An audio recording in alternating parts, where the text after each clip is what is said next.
Ассалаумағалейкум, қадірменді көрермендер, ал армысыздар достар. Сол себептен ары қаратай 3-ші бөлімімізді жалғастырамыз.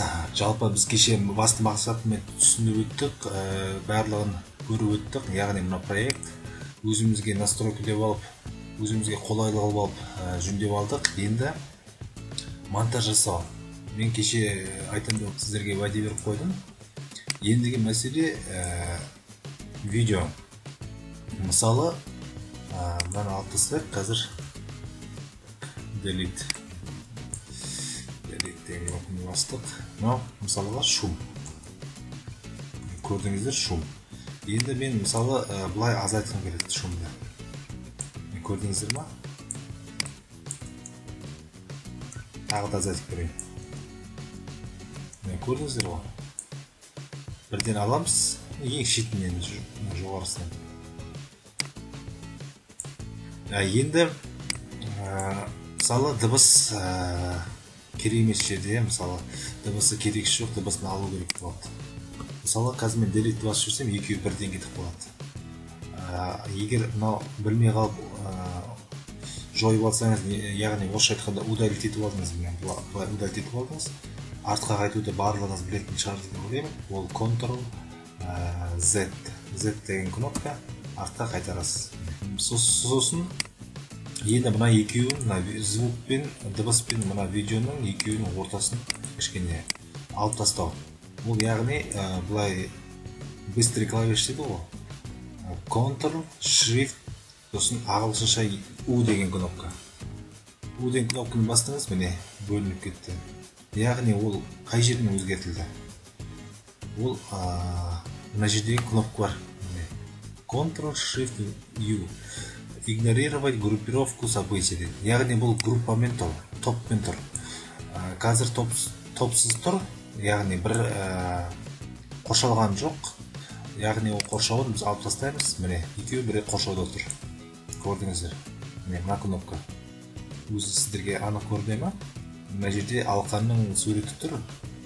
Яғни оны бұлай бассаңыздар да болады. Бөлек алып тастау. Бұлай дыбыс тұрамыз да удалить етіп тастаймыз. Қайдан ізге қайтарамыз, болды группадан алып тастаймыз. Содан кейін екінші мәселе эффектпен жұмыс жасайық. Эффект, яғни ол өте бізге керекті. Қазір мен сіздердің алдарыңызға бір сурет алып көрейін.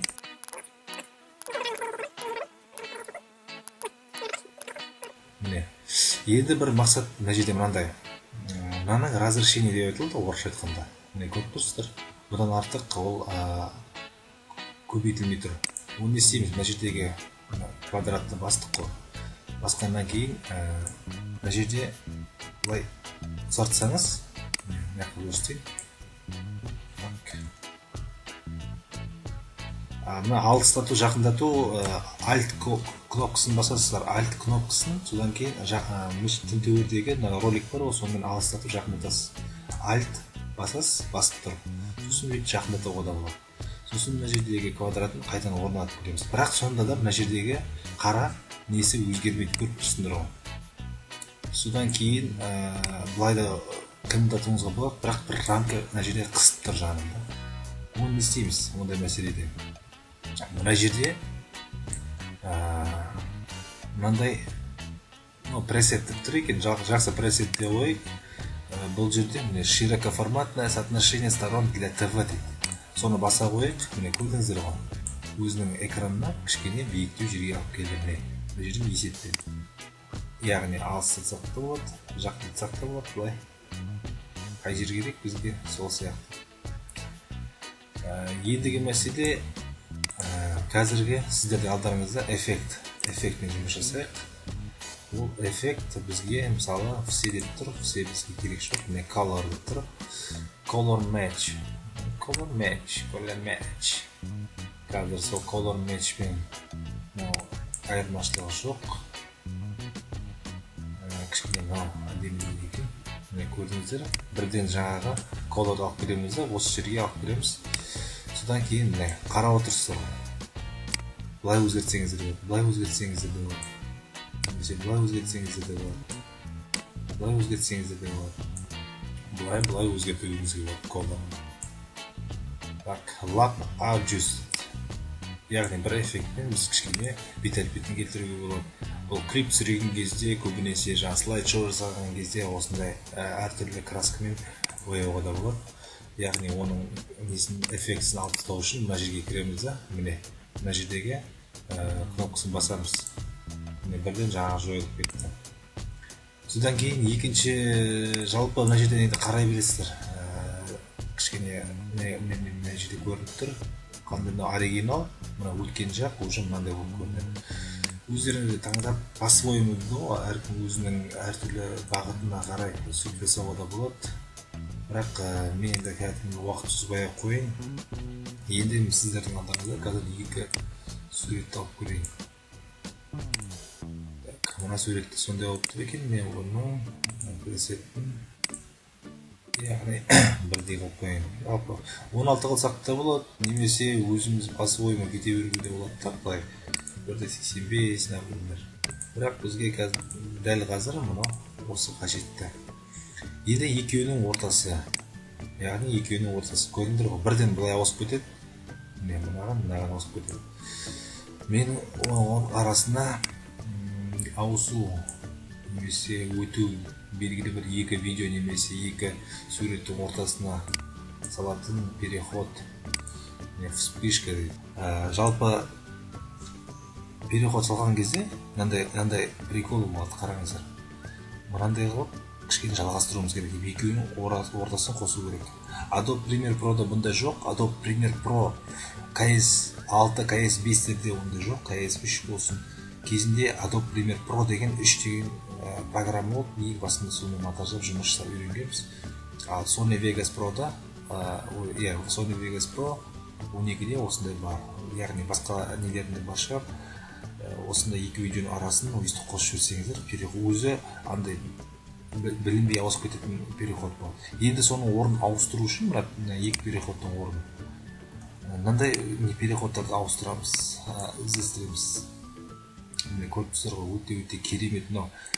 Sony Vegas Pro'ның ең жақсы қасиеті бұл жерде жақсы әдемі переходтар бар. Мынандай кішкене адамдарға жақсы бір әсер беретін бір переходтар береді. Міне көрдіңіздер ғой, интро деген сияқты сондай салсаңыздар да болады ертең арасына.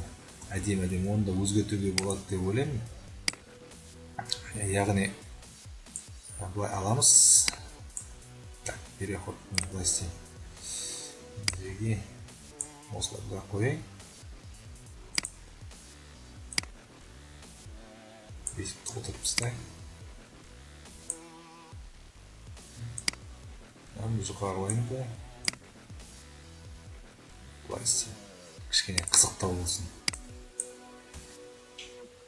Көрдіңіздер ғой, өте әдемі переходтар бар осындай. Ол менде соссаңыздар да болады былайынан. Міне көріп тұрсыңдар. Тарс, көрдіңіздер. Әдемі переходтар бар, мынандай бар. Қайсысы керек, мынандай пакеттер бар. Әдемі кетіп қалады. Adobe Premiere Pro'да бұндай жоқ. Adobe Premiere Pro'ның бір қасиет жақсы жерлері бар, бірақ ол өте адамға ыңғайлы, ең ыңғайлысы бізге Adobe Premiere Pro. Sony Vegas Pro ол кішкене мынандай интерфейсі қиын болғандықтан, бірақ ішінде эффекттер көп, спецэффекттері бар, переходтар бар. Жалпы өздеріңіз көзқарастарыңызға жайлап үйренісіп бастайсыздар ғой. Соңында сіздерге түсіндіріп айтып кететінім, бұл екі видеоның мысалы экспорт жасауымыз керек болады. Мысалы мен мына жерде екі ғана видео бар. Мен екеуін бірден любой жеріне баса қоямын. Сол кезде екеуі бірге группаға не алып қалады. Содан кейін енді мен қобалжып отырмын, құрметті көрермендер, мен кішкене тіліме мән бермей қойыңыздар, мен кішкене шаршап отырғасын. Кейде де басқа жұмыстарды жасаймын, сол себептен шаршап отырмын. Барлығыңыздан кешірім сұраймын, егер қателесіп алаңдап сөйлеп қойып жатсам. Мына жерде экспорт ең мақсатымыз, бізде экспорт перевести деп жазылып тұр, бірақ ағылшынша не деп жазылып тұрғанын білмеймін. Қателеспесем рендеринг деп жазылып тұру керек. Орысша перевести в деп тұрады, соны басасыз. Басқаннан кейін сізге бірнеше вариант нұсқасын береді. сол нұсқасын сіздер қазір таңдайтын боласыз. Мынадай нұсқа Sony MXFT, оның басымызда ауыртпай қойып, мына жерде Sony Media Video деген бар. Яғни біз не себептен түсіреміз? Біз басында таңдаған менің, яғни қазір проектім осындай вариантпен тұр. 1080-де 25 частота кадр пиксел. Пиксел деген пиксел шығар, пи. Яғни мен кадр рендеринг деп басуым керек, бірақ мен неймға мен атын жазайын. Яғни мұнайшы папканы таңдайық. Папканы мен рабочий столға қойайын. Міне рендер бастық, кетті рендер.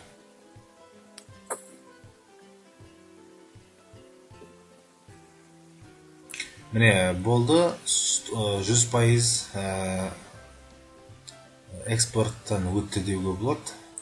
Закрытты баса береміз. Міне мұнайшы деп көз алдарыңызда тұр. Басып көрейік. Міне сапасы өте керемет. Яғни әдемі болып келесі бетті ашып берді. Көрдіңіздер ғой, барлығы толықтай. Тағы да бір рет көрейік. Міне мұнайшы переходты көресіздер. Қарапайым монтаж жасауға арналған адамдарға. Вот. Енді қадірменді көрермендер, осы проектіңіз, сіздердің қаншама жұмыстарыңыз бар, сақтап қойыңыз керек. Мына жерде барлығыңыз білетін шығарсыздар, ең бірінші компьютер үйренген кезде сохранить, Ctrl-S деуге болады. Ctrl-S-ті бассаңыз да болады. Немесе файл сохранить, қай жерге сохранить еткіңіз келеді. Мен мысалы папка ашып қойғанмын, міне қаншама папкалардың ішінен дискісінің ішінен Sony Vegas Pro деп ашып қойған. Яғни мен қазір оны мұнайшы деп жазып қоямын. Мұнайшы сохранить, кетті болды. Ал енді қадірменді көрермендер, жалпы сіздерге экспортта және сохранитті барлығын сақтап қалу үшін сіздерге барлық жолдарын көрсеттім. Қай жерін қалай не істеу керек екенін көрсеттім. Енді тағы да бір мындай мәселелер бар, мысалы ортасына қию керек деген сияқты. Ол ағылшынша S. Бұдай бастыңыз, бөлек кетіп қалды. Көрдіңіздер ғой? Қайтаңызға қайталамыз. Мына жаққа қоямыз. S деген басамыз, міне бөлініп кетті. Әртүрлі жерден кесуімізге де болады. Енді не дыбыс, жалпы дыбыстарын жайлап өздеріңіз қарай бересіздер, өздеріңіз ұнаған дыбыстарыңызды кесіп алып, соны мұнда алып келіп, кішкене дауыстарын азайтып деген сияқты